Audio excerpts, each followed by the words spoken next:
Muadh bin ജബൽ റളിയല്ലാഹു അൻഹുവിന്റെ ജീവിതത്തിൽ വലിയ ഒരു സങ്കടമുണ്ടായി മഹാനവറുകൾക്ക്.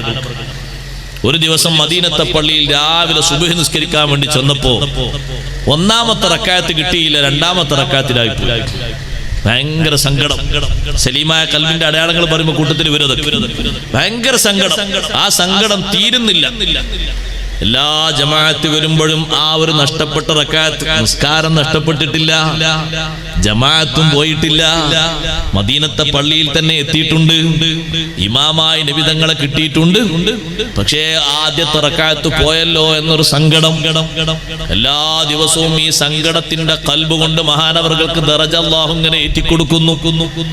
മുഅ്മിനായ മനുഷ്യന്റെ മനസ്സിന്റെ ഒരു അവസ്ഥയാണ്. ഈ സങ്കടം കാരണം അല്ലാഹു ദറജ ഇങ്ങനെ ഏറ്റി കൊടുക്കുകയാണ്. പിന്നെ എല്ലാ ദിവസവും രാവിലെ ശ്രദ്ധിക്കും, നല്ലവണ്ണം പരിശ്രമിക്കും. പരിമിതമായ സൗകര്യങ്ങൾക്കുള്ളിൽ ജീവിക്കുന്ന മഹാന്മാർ നേരത്തെ തന്നെ പള്ളിയിലെത്തിയിട്ട് ജമാഅത്തിൽ സംബന്ധിക്കാൻ ശ്രമിക്കും. നമ്മുടെ നാട്ടിലെ പോലെ സൗകര്യങ്ങളൊന്നും അന്ന് മദീനക്കാർക്ക് ലഭിച്ചിട്ടില്ല. അങ്ങനെയാണെങ്കിൽ ഒരൊറ്റ കുട്ടിക്ക്, മദീനത്തെ പരിസരത്തുള്ള ഒരൊറ്റ കുട്ടിക്ക് ജമാഅത്ത് പോകൂല. ജമാഅത്തിന് നടന്നാൽ എത്താൻ കഴിയാത്ത ആളുകൾ ഇനി ജമാഅത്ത് നഷ്ടമായി പോകണ്ടെന്ന് പലരും വീട്ടിൽ നിസ്കരിക്കും.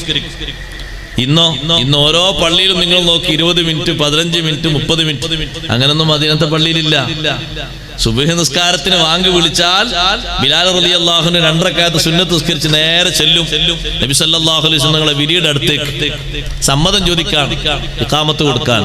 2 റക്അത്ത് സുന്നത്ത് അവിടെ നിസ്കരിച്ച് തിരിഞ്ഞു നോക്കുമ്പോൾ ബിലാൽ റളിയല്ലാഹു അൻഹു എത്തിയിട്ടും സമ്മതം കൊടുക്കും, ഇഖാമത്ത് കൊടുക്കും.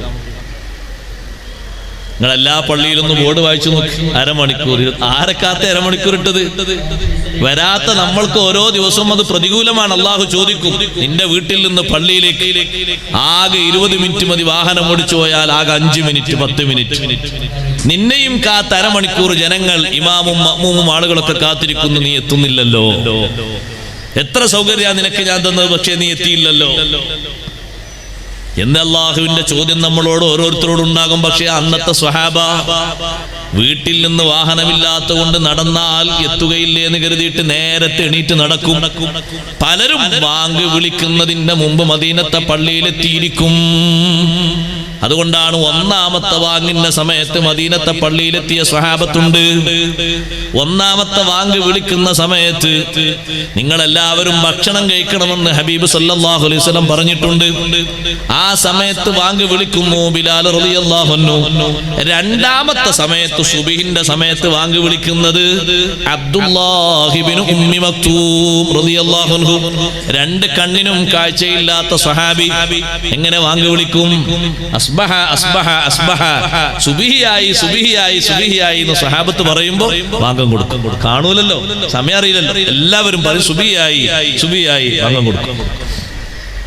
ആ 2 കണ്ണിനും കാഴ്ചയില്ലാത്ത മഹാൻ ദൂരത്തുനിന്ന് നടന്ന് മല ഇറങ്ങിയിട്ട് മദീനത്തെ പള്ളിയിലെത്തുന്ന സുബ്ഹിന്റെ മുമ്പ് വാങ്ക് വിളിക്കാൻ 2 കണ്ണും ആരോഗ്യമുള്ള കാലും നല്ല ശരീരവും നല്ല വാഹനവും നല്ല വീടും നല്ല സെറ്റപ്പും ഒക്കെ തന്നിട്ട് നമ്മുടെ മനസ്സിന്റെ ഒരു അവസ്ഥ നോക്കി നിങ്ങൾ.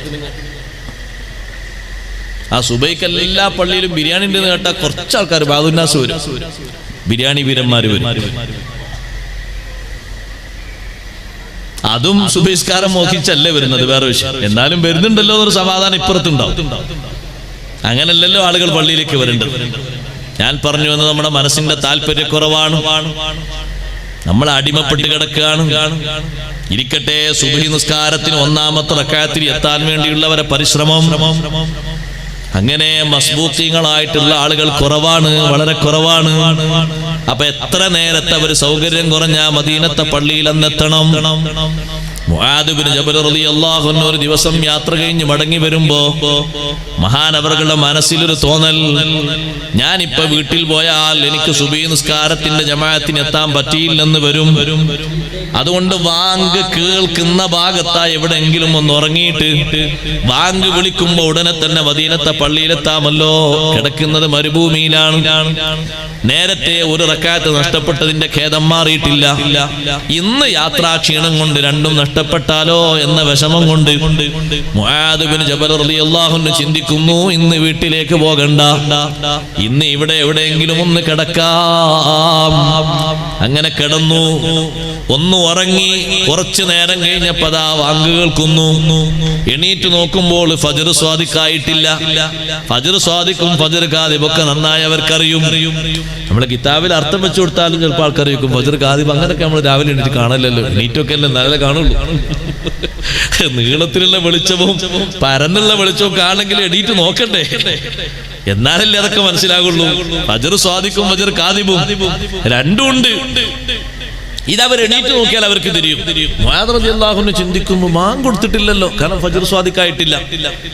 പിന്നെ പാര വിളിച്ചോണ്ടിയത്, ഇബ്ലീസ് എങ്ങാനും മാൻ കൊടുക്കുമോ? അങ്ങനെ ചിന്തിച്ചു. പിന്നെ ആ സമയത്ത് വിളിക്കുന്നു, യാ മുആദ്. മുആദ് റളിയല്ലാഹു അൻഹു ചോദിച്ചു, ആരാ നീ? നിങ്ങളിപ്പോ ചിന്തിച്ച ഇബ്ലീസ് തന്നെയാ വിളിക്കുന്നത്. വാങ്ക് വിളിച്ചതും ഞാനാണ്. ലഅഖുദന്ന ലഹും സിറാത്തകൽ മുസ്തഖീം.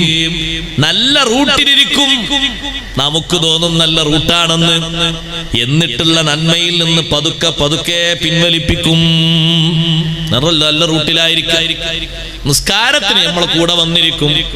നിസ്കാരം കഴിഞ്ഞ് ഒരു ബെല്ല് റിങ് ചെയ്യുമ്പോ ഇരുന്നേടത്തിരുന്ന് ചൊല്ലുന്ന ദിക്റിന്റെ നഷ്ടം, ദിക്റിന്റെ മഹത്വം നഷ്ടപ്പെടുത്തിയിട്ട് നിന്റെ മനസ്സിൽ പറയും, ആ കോൾ എടുത്തോ.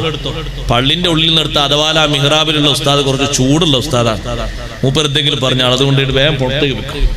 പുറത്തേക്ക് എത്തി കോള് തീർന്ന് നിന്റെ മനസ്സിൽ തോന്നും ഇനിയും ആ ദുആ കഴിഞ്ഞിട്ടല്ലോ പോയിരിക്കാം. പക്ഷെ ശൈത്താൻ പറയും ഇരിക്കണ്ട, കാരണം ആ ദുആ ഒക്കെ കഴിയുമ്പോഴത്തേന് നേരം കുറയാം, ഇനി അങ്ങോട്ട് നടന്നോ. ഇപ്പൊ വന്നിരിക്കുന്ന റൂട്ട് നല്ല റൂട്ടാണ്. എല്ലാ റൂട്ടിലും ഉണ്ടാവും. ഞാൻ ഉദാഹരണം പറഞ്ഞ എല്ലാ റൂട്ടിലും ഉണ്ടാവും. സിയാറത്തിന് വരുന്നിടത്തുണ്ടാവും, വാദിന് വരുന്നൊക്കെ ഉണ്ടാകും. നല്ല റൂട്ടിൽ ഇരുന്നിട്ട് എന്തെങ്കിലുമൊക്കെ അവിടെ നിന്നെ കൊണ്ടൊരു തെറ്റ് തോന്നിപ്പിക്കാനും ചെയ്യിപ്പിക്കാനുള്ള അവന്റെ ശ്രമം. മുആദ് റളിയല്ലാഹു അൻഹുവിനോട് ഇബ്ലീസ് പറയുന്നു, വാങ്ക് കൊടുത്ത് ഞാൻ തന്നെയാണ്, തർക്കിക്കൊന്നും വേണ്ട. എന്തിനാ വാങ്ക് വിളിച്ചതെന്നറിയോ? ക്ഷീണം കാരണമാ നീ വന്ന് കിടക്കുന്നത്. ഒരു റക്അത്ത് നഷ്ടപ്പെട്ടതിന് അല്ലാഹു നിനക്ക് നൽകുന്ന ദറജ അത് കണ്ടിട്ട് എനിക്ക് സഹിക്കാൻ പറ്റുന്നില്ല. ഇന്നെങ്ങാനും ക്ഷീണം കാരണം രണ്ടാമത്തെ റക്അത്തിന്റെ റുക്കൂ കഴിഞ്ഞിട്ടാണ് എത്തുന്നതെങ്കിലോ ജമാഅത്ത് ലഭിക്കും. മദീനത്തെ പള്ളിയിൽ തന്നെ നിസ്കാരവും കിട്ടും, അവ്വൽ ജമാഅത്തിൽ തന്നെ അവ്വൽ വക്തിൽ കിട്ടും. പക്ഷേ ക്ഷീണം കാരണം ഒന്നാമത്തെ റക്അത്തിൽ എത്താതെ രണ്ടാമത്തെ റക്അത്തിലും എത്താതെ റുക്കൂ കഴിഞ്ഞിട്ട് അത്തഹിയാത്തിലാണ് എത്തുന്നതെങ്കിലോ ഇപ്പോഴുള്ള ഖേദത്തെക്കാളും ഇരട്ടി ഇരട്ടിയായി ഖേദം കൂടി വരും. അല്ലാഹു ധാരാളം ദറജ തരും. അതെനിക്കൊരു നിലക്കും സുഖിക്കൂല.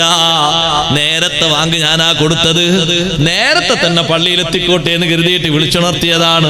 ഇപ്പൊ കണ്ടോ നിങ്ങൾ,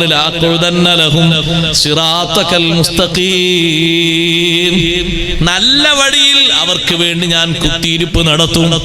എന്നിട്ട് അവരെ പതുക്കെ പതുക്കെ ഞാനങ്ങ് വലിക്കും. കിട്ടുന്ന ദറജ അത്ര വേണ്ട, കുറച്ച് താഴോട്ട് കുറക്കും. അവന്റെ ചാബല്യങ്ങളിൽ നമ്മളെ കൽബൊക്കെ നല്ലോണം വീണു മുങ്ങി കുളിച്ചുപോയി. അല്ലാഹു നമ്മുടെ കൽബിന് സലാമത്ത് നൽകുമാറാകട്ടെ. ഇടക്കിടക്ക് തങ്ങൾ ദ്വാരക്കുന്ന ദുആയാണല്ലോ, യാ മുഖല്ലിബൽ ഖുലൂബ് സബ്ബിത് ഖൽബി അലാ ദീനിക്. അല്ലാഹുവിനോട് നമ്മൾ ഇടക്ക് ദ്വാരക്കേണ്ട ദുആയാണത്. ആവർത്തിച്ച് തങ്ങൾ ദുആ ചെയ്യുന്ന ദുആകൾ പലതും ഉണ്ട്. ആ കൂട്ടത്തിലെ ദുആയാണിത്, യാ മുഖല്ലിബൽ ഖുലൂബ്. മനസ്സിനെ മാറ്റിമറിക്കുന്ന അല്ലാഹുവേ, ഖൽബ് അല്ലാഹുവല്ലേ തന്നത്. ആ ഖൽബിന് വ്യത്യസ്ത അവസ്ഥകൾ തരുന്നതും അല്ലാഹുവാണ്. സബ്ബിത് ഖൽബി അലാ ദീനിക്. എന്റെ ഖൽബിനെ നിന്റെ ദീനിൽ നീ അടിയുറപ്പിച്ച് നിർത്തി തരണം. അതിന് ചാഞ്ചല്യ അവസ്ഥ വരരുത്, പിന്തിരിപ്പന്റെ അവസ്ഥ വരരുത്, മടുപ്പിന്റെ അവസ്ഥ വരരുത്. എപ്പോഴും നല്ല സുബൂത്ത്, നല്ല സ്ഥിരത വേണം.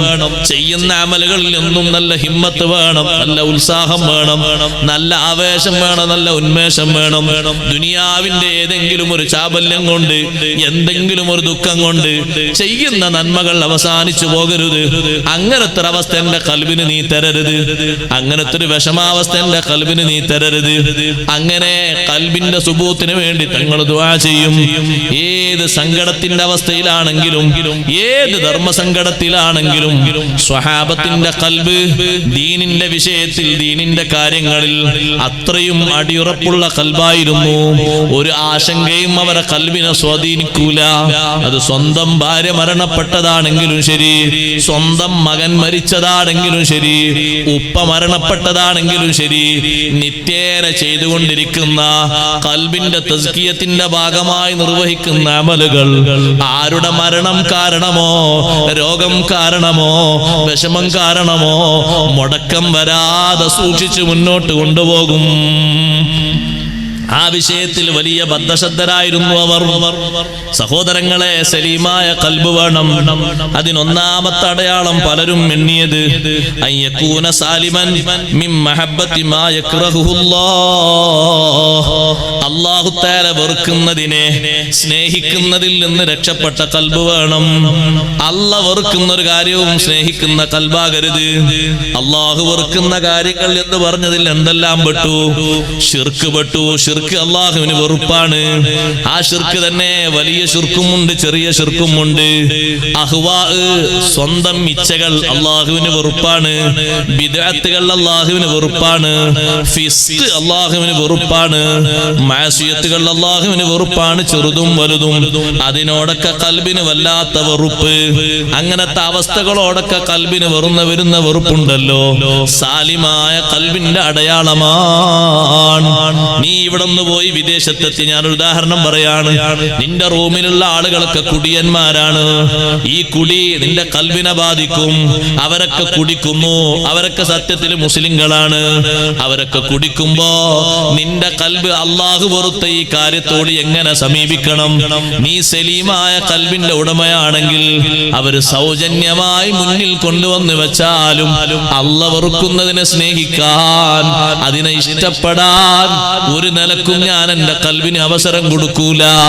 അവരൊക്കെ നല്ല AC റൂമിൽ തന്നെ സുബ്ഹ് നിസ്കാരം ഖളാക്കിയിട്ട് എണീറ്റ് ഭക്ഷണം കഴിച്ച് ജോലിക്ക് പോകുന്നവരാണ്.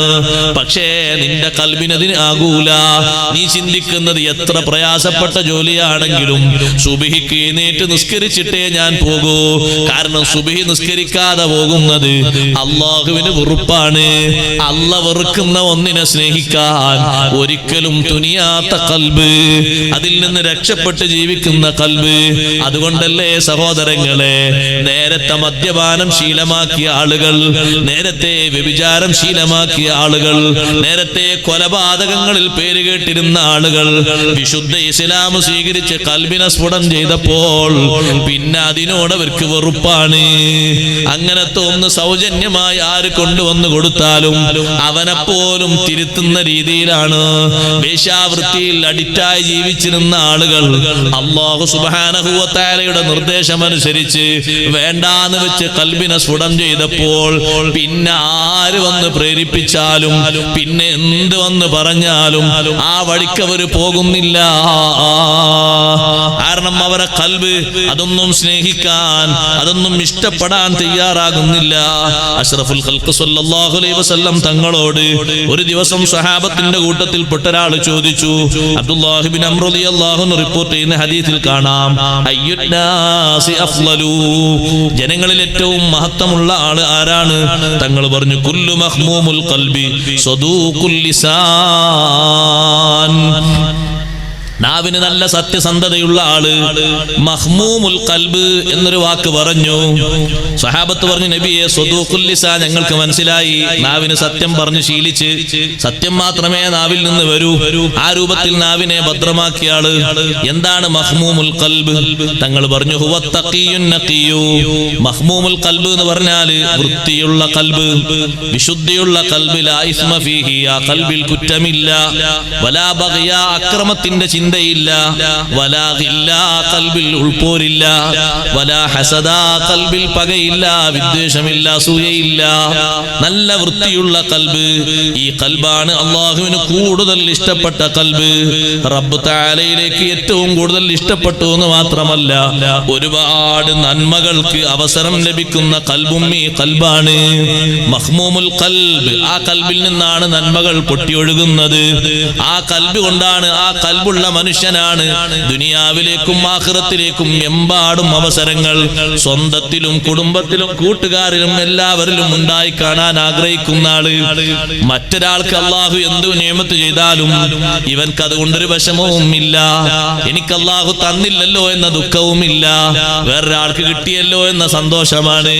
അത് സ്വന്തം അനുജനായാലും ചേട്ടനായാലും റബ്ബ് കൊടുത്തൊരു ഫളിന്റെ പേരിൽ, ഔദാര്യത്തിന്റെ പേരിൽ ഒരു വിഷമവും അവർക്കില്ല. സന്തോഷമാണ്. ആ ഒരു സന്തോഷം, തെറ്റില്ലാത്ത കൽബ്, വൃത്തിയുള്ള കൽബ്. നിങ്ങൾ കണ്ടില്ലേ, വൃത്തിയുള്ള ഒരു സ്ഥലം, അവിടെ എന്തെങ്കിലും ഒന്നായാൽ, ഒരു പൊടി വന്നാൽ നമ്മൾ വൃത്തിയാക്കാറില്ലേ?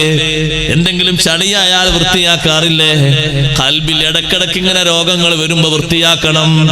മറ്റുള്ളവരോടുള്ള വിദ്വേഷമുള്ള കൽബ് ഭൗതിക തലത്തിലും വേണ്ട, ദീനീപരമായിട്ടും വേണ്ട. നിന്റെ അനുജനുണ്ട്, നീ ഒരു പ്രസ്ഥാനത്തിലാണ്, രാഷ്ട്രീയ തലത്തിൽ, അവന് വേറൊരു പ്രസ്ഥാനത്തിലാണ്, രാഷ്ട്രീയ വിഭാഗമാണ്. നിനക്ക് അവനോടൊരു പോരും വേണ്ട, ഒരു ദേഷ്യവും വേണ്ട, ഒരു കുറ്റപ്പെടുത്തലും വേണ്ട. അത് നടക്കൂല ഉസ്താദെ. ദുന്യാവിലാവുമ്പോ അങ്ങനെ കുറച്ച് വേണ്ടേ ചില ആൾക്കാർ. അങ്ങനെ ആവുമ്പോ കൽബ് അങ്ങനെ കിട്ടൂല. അയാൾക്ക് ഇഷ്ടപ്പെട്ട ആൾ സ്വീകരിച്ചു. നിങ്ങളുടെ നല്ലതാ നിങ്ങൾക്ക് തോന്നി, അയാളുടെ നല്ല ആൾക്ക് തോന്നി. ഭൗതിക ലോകത്തല്ലേ, എന്തിനാ അയാളുടെ ദേഷ്യം? സ്വന്തം ചോരയിൽ. അനുജൻ അങ്ങനെയാണ്. അതുകൊണ്ട് ഞാൻ മിണ്ടാൻ പോകാറില്ല. നിസ്കരിക്കാത്തോണ്ടല്ല, നിസ്കാരം എന്നല്ല വിഷയം, നിഷേധാണ്. രാഷ്ട്രീയ ചേരിതിരിവിന്റെ പേരിൽ ഒരു പിണക്കം. നിങ്ങൾ സ്വീകരിച്ചത് ശരിയാണ് നിങ്ങൾക്ക് തോന്നിയോണ്ടല്ലേ, ഇതിലാക്കി വിരോധമല്ലല്ലോ. പിന്നെ നിങ്ങൾ അങ്ങോട്ട് തെറ്റിയേൽക്കേണ്ട ആവശ്യം? നല്ല ക്ലിയർ ഉള്ള കൽബാണെങ്കിൽ തോന്നൂല. അയാൾക്ക് ഇഷ്ടമുള്ളത് അയാൾ സ്വീകരിച്ചു, ഭൗതിക ലോകത്തല്ലേ. അതേ സമയത്ത് ദീനപരമായി അയാളും അഹ്ലുസുന്നയുടെ വക്താവാണ്, നിങ്ങളും അങ്ങനെയാണ്. ആ നിലക്ക് മറ്റുള്ളത് മറന്നിട്ടല്ലേ സഹകരിക്കേണ്ടത്. പക്ഷേ മനുഷ്യൻ അതിൽ നിന്ന് വളരെ പിന്നോട്ടാണ്. അവൻ ചിന്തിക്കുന്നത് ഞാൻ സ്വീകരിക്കുന്നത് മാത്രമേ ശരിയുള്ളൂ എന്നാണ്. അങ്ങനെ ചിന്തിക്കുന്നതിൽ ഒരു കാര്യമില്ല, ഒരു കഴമ്പൂല്ല. ഇവിടെയല്ലേ, ഇവിടെ നിങ്ങൾ നോക്കി, എല്ലാവരും ഒരേ കച്ചവടക്കാരാണോ? അല്ല. എല്ലാവരും ഒരേ കൃഷിക്കാരാണോ? അല്ല. എല്ലാവരും ഒരേ തൊഴിലുകാരാണോ? അല്ല. ഇതേ രൂപത്തിൽ വ്യത്യസ്തത അതിലും വന്നു എന്നേ ഉള്ളൂ. അതിനെന്തിന് പിണങ്ങണം?